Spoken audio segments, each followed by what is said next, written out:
Guys, this is the most insane story. Listen to this. But in 1978, there was a serial killer named Ted Bundy who went on a rampage in Florida at the University in Tallahassee. And he massacred 2 girls in a sorority house, and he went into another girl's room to kill her. He barged into the room, and all of a sudden a mysterious force repelled him from the room, and the weapon was thrown out of his hand. Why? Well, the girl in that dorm that night had fallen asleep with a rosary in her hand. When the cops came, they saw the girl in a basically catatonic state. She was like paralyzed with fear.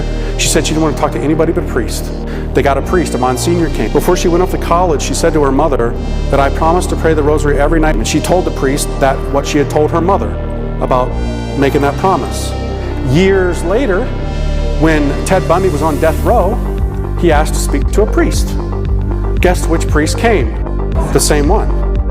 And Ted Bundy said to him, you know, there's something I don't understand. I had killed those 2 girls, and I went into the other room, and some force threw me out of the room and threw the weapon out of my hand. Can you explain that to me?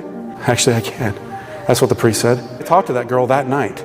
She had made a promise to pray the rosary, and she had it in her hands. You weren't aware of it, but there was a power in those beads that threw you out of the room. This thing, my friends, has power. Saints of old would simply lay it on people who were possessed, and demons would shriek out of them.